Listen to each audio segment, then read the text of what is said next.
नमस्कार बच्चों, आज हम सब कक्षा 6 की संस्कृत ज्ञान मंजूषा के 13वें पाठ संबोधनम लिट लकारः अव्ययम इस पाठ का अभ्यास कार्य करेंगे। चूंकि हमने इस पाठ को पिछली वीडियो में पढ़ लिया है, इसलिए इस वीडियो में हम इसका अभ्यास कार्य कवर करेंगे। यहाँ पाठ से संबंधित शब्दार्थ दिया गया है, तो आप इसको यहाँ से देख लें शब्दार्थ को। आगे है मौखिक कार्यम यानी मौखिक कार्य, ओरल वर्क। पहला प्रश्न है उच्चारणम कुरुत स्मृत च, उच्चारण करो और याद करो, यानी इसको पढ़िए और इसको याद करिए। लिट लकार पठ धातु, लिट लकार पठ धातु का रूप आपको दिया गया है एक वचनम, द्विवचनम और बहुवचनम में। प्रथम पुरुष है पठिष्यति, पठिष्यतः, पठिष्यन्ति। मध्यम पुरुष पठिष्यसि, पठिष्यथः, पठिष्यथ। उत्तम पुरुष पठिष्यामि, पठिष्यावः, पठिष्यामः। इस प्रकार से इसका उच्चारण करें और इसको याद करके अपने माता पिता एवं शिक्षकगण को सुनाइए। दूसरा प्रश्न है एक पदेन उत्तरत, यानी एक पद में उत्तर दीजिए, एक शब्द में उत्तर दो। क है सुरेशः कुत्र गमिष्यति, यानी सुरेश कहाँ जा रहा है, तो उत्तर है ग्रामम, यानी गांव जा रहा है। ख है विनयः कुत्र गमिष्यति, विनय कहाँ जा रहा है, तो उत्तर है दिल्ली नगरम, यानी दिल्ली शहर। ग है सुरेशस्य पिता किम करोति, सुरेश के पिता क्या करते हैं, तो कृषि कर्मम, यानी खेती का कार्य। घ है विनयः केन सह दिल्ली नगरम गमिष्यति, यानी विनय किसके साथ दिल्ली शहर जा रहा है, तो उत्तर है परिवारेण, यानी परिवारेण सह, यानी परिवार के साथ। ठीक है, परिवारेण यानी परिवार। न है भारतस्य राजधानी का अस्ति, भारत की राजधानी क्या है, तो उत्तर है दिल्ली नगरम, यानी दिल्ली शहर। दिल्ली शहर भारत की राजधानी है। ठीक है, अगला प्रश्न देखते हैं। आगे है लिखित कार्यम, यानी लिखित कार्य।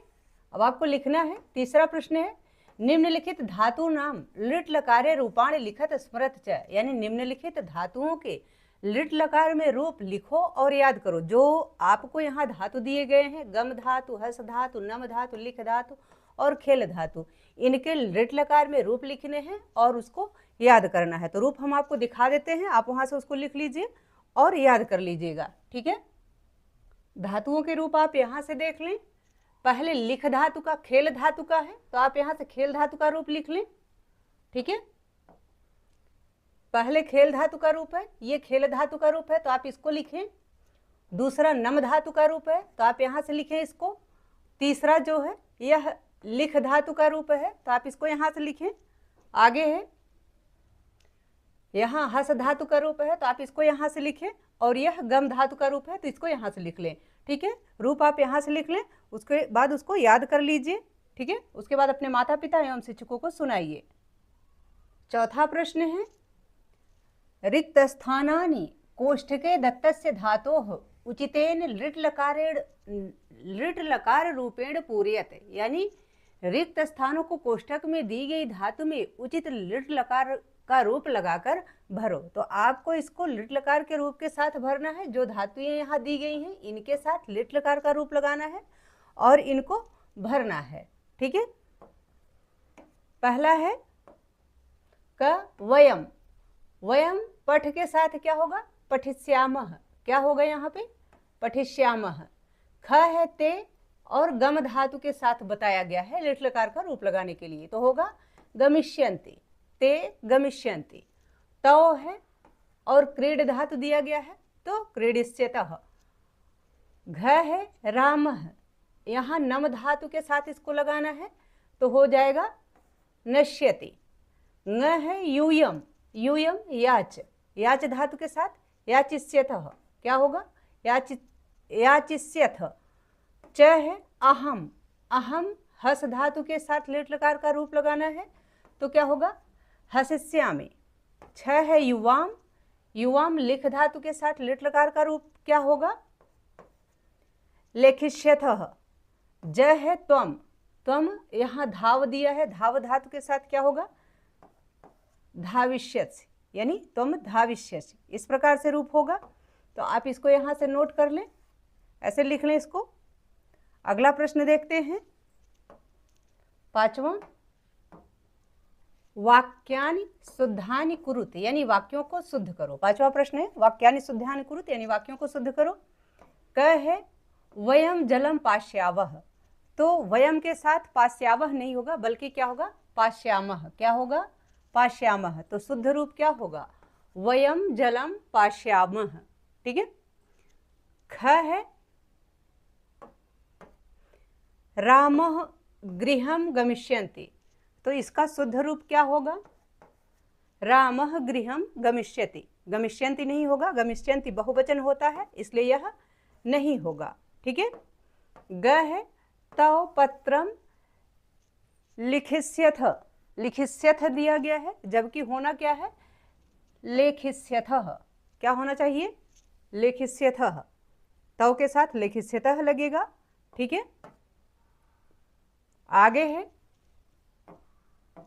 घ युवाम हसिष्यथ, तो शुद्ध क्या होगा, युवाम हसिष्यथः। हसिष्यथ नहीं होगा बल्कि हसिष्यथः होगा। ङ है त्वम पठिष्यामि, होगा क्या, त्वम पठिष्यसि। शुद्ध क्या होगा, त्वम पठिष्यसि। अगला प्रश्न है छठा, निम्नलिखिता नाम अव्ययानाम लघु वाक्येषु प्रयोगम कुरुत, यानी नीचे दिए गए अव्ययों का लघु वाक्यों में प्रयोग करो। तो जो यहाँ पे आपको अव्यय दिए गए हैं इनका छोटे छोटे वाक्यों में प्रयोग करना है। पहला है क तत्र, वाक्य प्रयोग इस प्रकार से होगा, तत्र गत्वा किम करिष्यसि, वहां जाकर क्या करोगे। ख है अत्र, इसका वाक्य प्रयोग होगा, अत्र जलाशये कमलानि विकसन्ति, यहाँ तालाब में कमल खिले हैं। ग है अद्य, वाक्य बनेगा अद्य त्वम कुत्र गमिष्यसि, आज तुम कहाँ जाओगे। घ है स्वः, वाक्य प्रयोग होगा, स्वः त्वम किम करिष्यसि, कल तुम क्या करोगे। ङ है कुत्र, वाक्य प्रयोग होगा, त्वम कुत्र गमिष्यसि, तुम कहाँ जाओगे। च है अपि, वाक्य प्रयोग इस प्रकार से होगा, अहम अपि तव सह गमिष्यामि, मैं भी तुम्हारे साथ जाऊंगा। इस प्रकार से वाक्य प्रयोग हो गया। आगे देखते हैं रचनात्मक कार्यम, सातवां प्रश्न है, यानी रचनात्मक कार्य। मित्रेण सह लघु वाक्येषु वार्तालापम कुरुत, यानी मित्र के साथ लघु वाक्यों में, छोटे वाक्यों में वार्तालाप करो, यानी बातचीत करो। तो आप अपने फ्रेंड्स के साथ छोटे छोटे वाक्यों में संस्कृत में बातचीत करें, ऐसा आपसे कहा गया है। यथा यानी जैसे, तुम कदा गमिष्यसि, तुम कब जाओगे। उत्तर देता है अगला, अहम स्वः गमिष्यामि, मैं कल जाऊंगा। तो आगे इसी प्रकार का प्रश्न आप कर लीजिए। तत्र गत्वा किम करिष्यसि, वहां जाकर क्या करोगे। फिर उत्तर अगला देगा, अहम तत्र पठिष्यामि, मैं वहां पढ़ूंगा। इस प्रकार से बातचीत करें अपने मित्र के साथ। आगे है आठवां प्रश्न, अव्यय शब्दान पृथक कुरुत, यानी अव्यय पदों को छाटिए। जो यहाँ पे अव्यय पद आपको दिए गए हैं इसमें उसको छाटिए। जैसे हमने यहाँ छाट रखा है तो आप इसको देख लें। अत्र है, तत्र है, यहाँ ये अत्र और ये तत्र।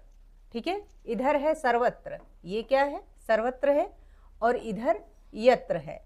यहाँ किम है, इधर तदा है, यहाँ यदा है, यहाँ सह है, यहाँ पे अधुना है। ठीक है। और ये विना है, बिना मतलब बिना। ठीक है। आशा है कि यह पाठ तथा इसका अभ्यास कार्य आप सबको बहुत अच्छे से समझ में आ गया होगा। यदि पाठ से संबंधित या वीडियो से संबंधित कोई सुझाव हो या आपकी कोई क्वेरी हो, प्लीज़ कमेंट बॉक्स में अवश्य लिखिएगा। वीडियो पसंद आए तो इसको लाइक करें, शेयर करें। चैनल पर नए हैं तो प्लीज़ इसे सब्सक्राइब अवश्य करें। बहुत बहुत धन्यवाद।